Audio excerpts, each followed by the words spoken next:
Qual é o plano? Isso aqui é um pouco mais específico, mas você vai conseguir falar com muita alegria até. Foi também uma pergunta aqui do pessoal que está ao vivo.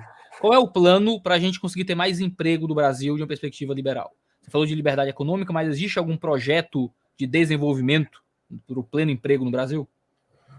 Olha, o projeto que nós temos é muito simples: abertura unilateral da economia brasileira para o comércio mundial. Nós precisamos abrir a economia, o Brasil precisa estar inserido nessa economia global.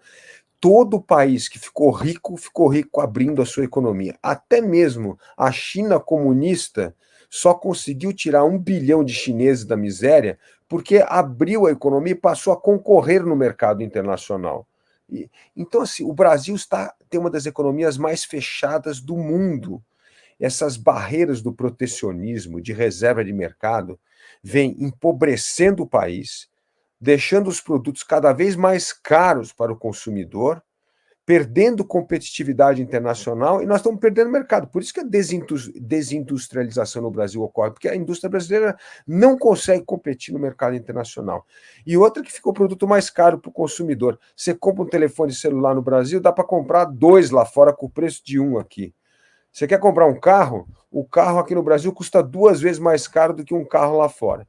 Isso, além disso, vem empobrecendo o país. Vou dar um exemplo: a Coreia do Sul era um país mais pobre que o Brasil nos anos 80, no início dos anos 80. Hoje a Coreia do Sul tem uma renda 3 vezes maior que a nossa. Então nós vamos abrir unilateralmente a economia, vamos privatizar as empresas estatais, e nós temos, Iago, hoje uma enorme oportunidade para gerar investimento no Brasil, que é o meio ambiente. Por que o meio ambiente? Porque o mercado não é governo. O mercado está dizendo o seguinte: 1/3 do investimento do mundo hoje está carimbado com aquelas 3 letrinhas do A, do ambiental, do S, do social, e do G, da governança. Ou o país respeita a governança, ou tem impacto na melhoria social, ou respeita o meio ambiente, ou não vai ter investimento. A gente está falando de 250 trilhões de reais de investimento do mercado, dos investidores, dizendo que só vão colocar dinheiro no país se o ambiental, o social e a governança forem respeitadas. E isso, inclusive, para obras importantes aqui, que a gente está falando de saneamento básico, ferrovia, 5G, tudo isso hoje vai ter que estar nessa categoria. E o Brasil tem capacidade de fixar carbono plantando árvore em terra degradada, terra que não serve para nada, tem 50 milhões de hectares. Se a gente fizer isso, nós vamos ajudar o mundo a sequestrar carbono e vamos atrair investimento para a geração de emprego e renda. E só para dar um exemplo aqui, o Nordeste vai ser o maior produtor de energia renovável do mundo, porque é a sua vocação natural. Tem eólica, tem solar, tem biomassa. Então, nós temos de aproveitar a oportunidade que o meio ambiente hoje nos dá de atrair dinheiro de mercado, abrir o comércio unilateralmente para o Brasil se tornar cada vez mais competitivo e privatizar as estatais. Com essas 3 coisas, nós vamos permitir a geração de emprego por meio do investimento privado. Quando políticos querem alcançar o público liberal, geralmente eles falam de privatização, não é? Mas privatização sem abertura de mercado, não é? Sem abertura econômica, é uma coisa muito difícil. Empreender no Brasil é muito difícil, abrir empresa é muito difícil, é muito imposto. Existe o absurdo de você pagar imposto em cima da sua receita, né, e não em cima do seu lucro na empresa. Como é que vocês imaginam que seria possível, de forma prática, melhorar, né, facilitar a vida do empreendedor, sem necessariamente diminuir direitos sociais do trabalhador que tem um CLT e que, se você falar que vai tirar dele 13º e férias, né, você, sei lá, vão tacar fogo, né, vão invadir sei lá, vão invadir tudo e vão tacar fogo em tudo, né? Então, a gente está falando de facilitar a vida do empreendedor, mas existe aí direitos sociais conquistados, CLT, nenhum direito a menos, né? Como é que você facilita para o empreendedor sem, em tese, piorar para o empregado? Não, primeira coisa, nós vamos continuar respeitando a CLT, mas nós vamos acabar com o monopólio da CLT. Não pode ser a CLT a única forma de formalizar o trabalho entre empregador e empregado. A CLT foi uma legislação criada na época do Getúlio Vargas. né? Há 80 anos atrás, com o início do século XX, mudou a relação de trabalho, mudou os regimes de trabalho, e a legislação tem que atualizar.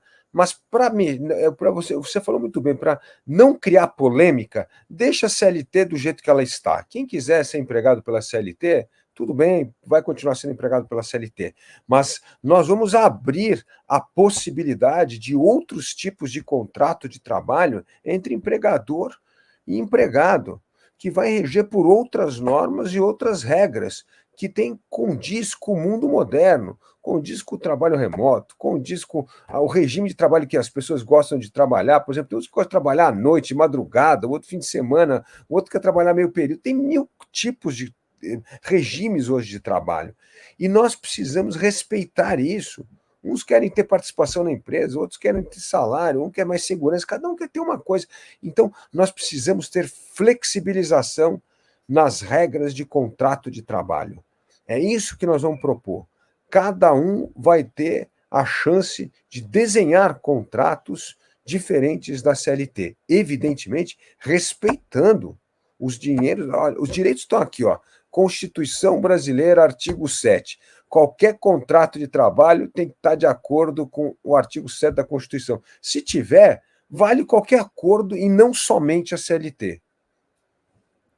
Considerando, é que eu vou fazer um papel de advogado do diabo, mas considerando que o empregado ele está numa situação mais vulnerável e com menos poder de negociação do que o patrão, se você flexibiliza as possibilidades de contrato, você não vai colocar sempre os empregados em prejuízo em comparação com o contratante?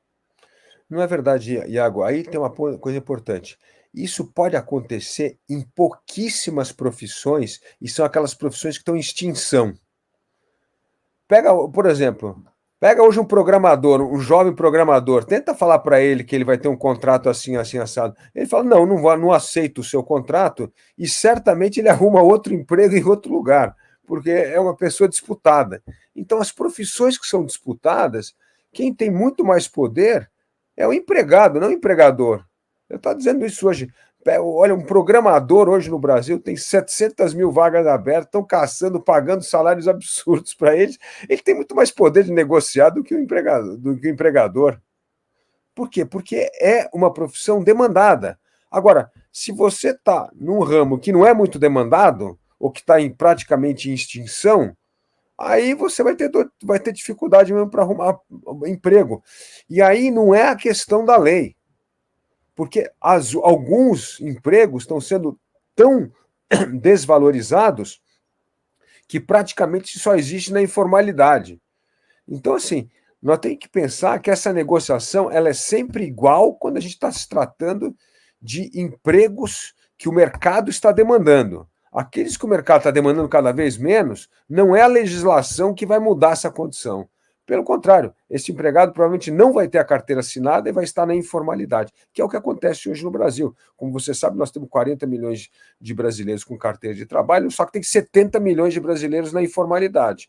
Então, o que vai permitir essa flexibilização de contratos de trabalho é a formalização desses trabalhadores que hoje estão na economia informal.